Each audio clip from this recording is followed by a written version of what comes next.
Hello everyone, my name is Joyous. Welcome back to my channel. Today we're going to be talking about narcissism and narcissistic abuse content and why I stopped watching narcissistic abuse content. So for me, I was raised by an immigrant, and I feel like with that can be a sensitive conversation when we're talking about like just different diagnoses or whatever, and like how being raised by an immigrant in America can change your viewpoint on like how you go about life or like your upbringing. It was just different than people who were raised by people who were from here. And I don't think it has to always be about, whether or not your parent was an immigrant. But for me, yeah, this is a sensitive topic because for years after my childhood upbringing, I just felt like I came from a narcissistic family system. And was it true? Was it false? I guess we'll never really. I mean, I know that there was some aspects of my childhood that was very like not fun, But I want to talk about the people that we name narcissists and why being a narcissist doesn't have to be a bad thing, and like it isn't a bad thing. Like I don't really believe that there's anything that's really bad. You can see the good in like a lot of different things. That's just my personal experience and like my personal take on life in general. But yeah, this is going to be a touchy video for someone that is very in the throes of saying I've been narcissistically abused. Like this is going to be a very triggering video for someone like that. But first, let's talk about how we define narcissism and also narcissistic personality disorder. I'm going to touch on really quickly. But narcissism is a relationship style characterized by extreme self-involvement to a degree that it ignores the needs of those around them. And this can just be someone that's a jerk, that only cares about themselves and like, But the narcissistic personality disorder, when we are being, diagnosed by the DSM manual, narcissistic personality disorder is a mental condition in which people have an inflated sense of their own importance, a deep need for excessive attention and admiration, troubled relationships, and a lack of empathy for others. And behind this mask is an extreme lack of confidence. Behind this mask of extreme confidence lies a very fragile self-esteem that's vulnerable to the slightest criticism, And yeah, narcissism is basically being a jerk, basically. And like narcissistic personality disorder is when you're such a jerk that it negatively affects your own personal life. Like people can call anyone a narcissist, but narcissistic personality disorder is when it's so bad that it impacts your own personal life, And the basic narcissistic cycle of abuse includes idealization, devaluation, discarding, and hoovering. So idealization is the point where they're like love bombing you and they're like so in love with you and they only see the positive aspects of you, and then they devalue you because they want to have some sort of power. Like if there's this thing or this person is so good, I need to be better than them or whatever. Like I need to like show that I'm better than them. And then they discard you, and then they suck you back in again and hoover you with gifts and like promises to be different. And I don't know, like, yeah, and then they idealize you again, and like, then they devalue you, they discard you, and then they hoover you back in. At least this is what's, shown by narcissistic abuse educators online. Yeah, and I also want to mention codependency. And codependency is when you extremely rely on, from an emotional or psychological level, you rely on another person or other people in order to get your needs, your own emotional and psychological needs met, And where we get the term narcissist from, or narcissism, is from the story of Narcissus and Echo. And this story, I think it's a Greek mythology, and I think it perfectly encapsulates what narcissism and codependency and how these two are come from the same spectrum or from the same problem. But anyway, let me tell you the story of Narcissus and Echo. So Echo was like a wood nymph who I think annoyed some goddess and like was cursed to repeat the last words of what someone else, because she was so chatty herself. Like the goddess was like, you know what, I'm gonna just take away your ability to make your own words because you're so chatty and annoying, you know? So now she has to repeat the last thing someone has said to her. And this, you know, sucks or whatever, right? And then here comes Narcissist, and Narcissist is this extremely attractive boy or man, and Echo learns of him and, like, gets to meet Narcissist. And Narcissist at this point, you know, he was just so loved by people and so loved for, you know, who he is and how he looked or whatever, right? Narcissist and Echo meet, and Echo can't help but to love Narcissist. But Narcissist rejects Echo and says, like, I can't, you know, be in love with you. Like, no one's really worthy of my love or whatever, right? And then Echo, she withers away, and, like, the only thing that's left is her voice and of her echoing people in caves or whatever, right? And Narcissist, he gets stuck in a reflection pool, or, like, he, like, looks at himself and, like, realizes that he can only, like, really love himself, or what's the word? He just gets obsessed with himself once he sees his reflection, so much so that he withers away and dies. And, like, he was cursed at the beginning of his life. Like, he'll live a long life as long as he doesn't know himself or learn about himself.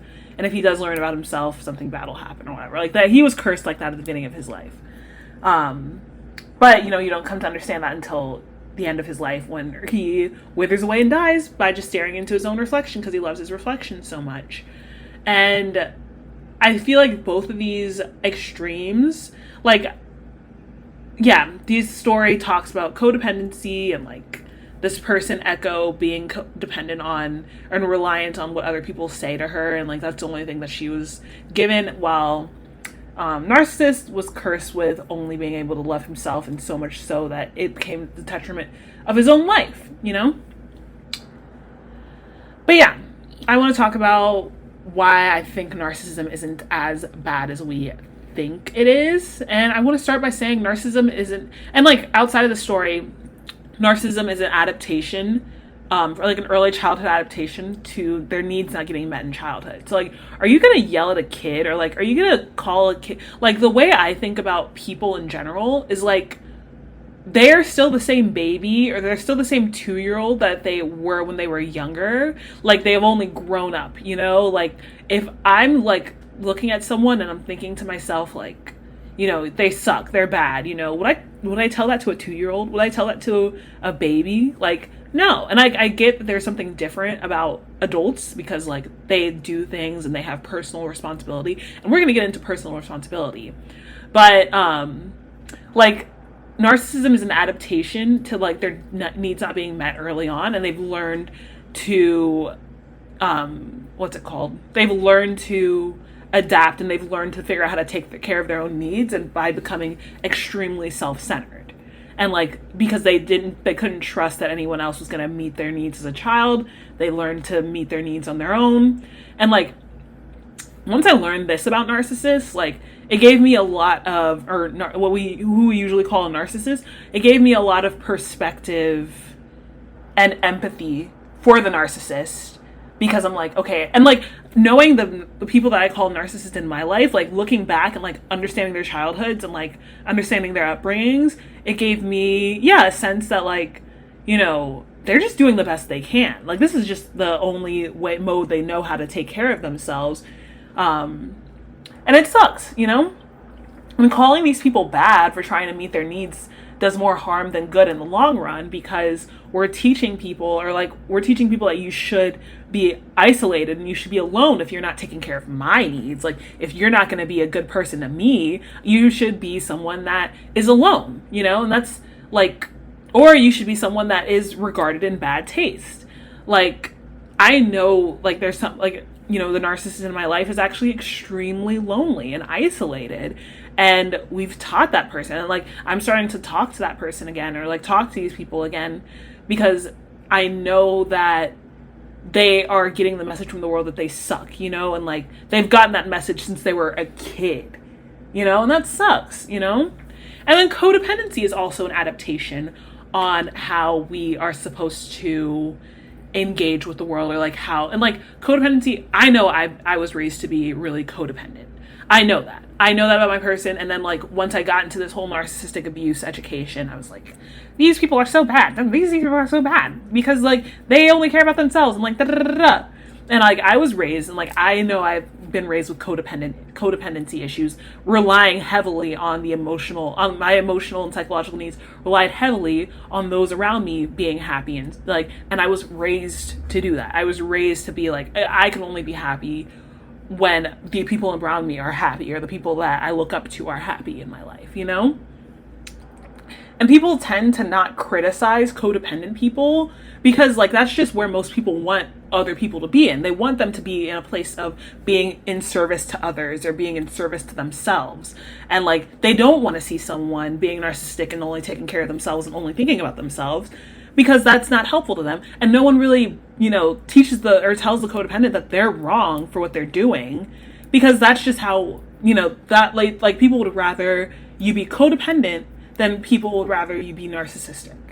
And I think both sides of the spectrum, like codependency and narcissism, are on the same spectrum. Like there's codependency on one side and then there's narcissism on the other side. And like if you're on the extreme of either of these, like it's unhealthy. Like if you are someone that is only reliant on what other people, think and say about you, then you're gonna constantly be in a manipulative like space to manipulate other people in order to, get your own needs met. And you only do things to get your personal needs met, to get your needs met, and it's in a very indirect and kind of slimy way. Like, to make this person happy, then I'll be happy, While the narcissist goes head on and is like, I'm just going to do this and I'm just going to be happy. I don't care, and that's a lot louder and a lot, more overt of a disordered attachment style than the codependent, because the codependent will, do everything they can to make other people happy. And that gets them off the radar of being someone that's considered like unhealthy, because like everyone's too busy like reaping the benefits of the people being codependent, So I'm learning that if I had to choose one, I would much rather be, if I had to choose one, I'd be choosing being narcissistic and caring about my personal feeling and goals above others, because that puts more personal responsibility on me. And like, this is coming from someone that, has been codependent their whole life. And like, I've found that when I was doing the narcissistic abuse research or whatever, I became very narcissistic in that my self-esteem was connected to whether or not I was right about the people around me only caring about themselves. And like, I wanted them to change so that I could feel better. I wanted them to change. While the narcissist goes around like, I'm just going to do this. I don't care, about what other people think. And I want you to serve me in some way, shape, or form, I don't know, like, I don't know. But if I had to choose one, I'd be narcissistic and like take more personal responsibility for my life. And like those people outside of you that you want to control and change as a codependent person, that's still you thinking about what you want or desire or what you're thinking about. You're still being narcissistic and finding your supply through manipulating others. And like your manipulation is a lot more indirect than the manipulation of the narcissist. But you're still stuck in this narcissist and echo relationship thing taking place, right? And the last thing I want to mention is narcissistic abuse content preys on your victimhood complex. Like it preys and like teaches you about learned helplessness, and taking personal responsibility for your own life and stepping out of your victimhood complex is the only way out of this predicament, And something that I've noticed about narcissistic abuse content people, like I remember watching Dr. Ramani. I'm going to bring up one, and I think his name is Leo Hammock or something. Or I'm going to bring up two specific, like, the way Dr. Ramani, like, I forget what her history was, but I think she's written a book on, like, weight loss or something, or, like, she's been looking for a way of, like, getting her own personal needs of achievement met in the psychology world through, just throwing things at a wall until it sticks. And she found that talking about narcissistic abuse is something that serves her and gets her viewership, and it helps her build a community, because she was talking about something else years ago, but now she's talking about is narcissistic and narcissistic abuse, And I feel like in a lot of ways, she's building her own narcissistic supply off of the viewers and like preying on the victimhood complex of the people that are in her comment section and the people that are viewing her stuff. Like, she's still getting her narcissistic supply. And like, I feel like you switch from like the traditional narcissist whenever you're doing narcissistic abuse content to the narcissist that is now preying on you through your victimhood of other narcissists, and like they're reaping the benefits of you being so obsessed with narcissism, you know? And I think his name was Leo Hammock, but he was diagnosed with narcissistic personality disorder, and he's still someone, he talks about narcissism, and like he gives you like different conversation scenarios about like what a narcissist will say in a certain situation. And I just feel like, to me, that's still screaming, he's still preying on people, and he's still getting his narcissistic supply from a bunch of narcissistic abuse victims by affirming their own like need, or their own, what's it called? By affirming their own experiences and affirming, like, you know, someone, you know, I was posting about this on TikTok, and someone was like, oh, but this is still like awareness or whatever, right? They're still pushing awareness about narcissism. Yeah, I guess, but the content should be geared to you finding your own personal responsibility. And like, the thing about content is like, it just keeps you watching, you know? Like, once you find something that you like, someone wants you to talk about a lot, like, it'll just keep you watching or whatever, right? And I just personally feel like these people are still preying and like still finding a narcissistic supply. And like, Dr. Imani, like, I was watching her videos sometime, and I was like, there's just no way a normal person could talk about this topic for as much as she has and all these different angles that she has and not be a narcissist themselves, or like, you know, yeah, like not be a narcissist themselves. Like, I'm like, there's just no way she could get all this content and make a living off of this if she wasn't like being narcissistic herself. And like, I feel like there is like, narcissism isn't like, this is what I'm saying. Narcissism, like, if you do it right, and like if you put yourself at the center of the world, and like you take personal responsibility for your life, you're not harming anyone, you know? Like, you're not doing as bad as you think others are, you know? And I feel like, I don't know, like, comment down below, like, what do you think of Dr. Romani, and what do you think of Leo Hammock? Like, I just think they personally are like very narcissistic, even though they're pushing awareness about narcissism. I don't know. Yeah, that's all I really had. But like, think about the hundreds or thousands of hours that they've taken from viewers in pursuit of educating you. Like, I just think it's like they're using you for their own narcissistic supply. Like, these educators are using you for their own narcissistic supply. Like, they are saying, instead of you talking to your narcissist, talk to me. I'm the narcissist that you should talk to, because I care about your feelings. But I only care about your feelings as long as you're watching. You know what I mean? I don't know. Like, I just feel like you replace one narcissist in your life with another narcissist. And you go from being codependent with someone real in your life to being codependent on what this creator, influencer, educator is saying. That's my take. This is why I stopped consuming narcissistic abuse content. And thank you so much for watching.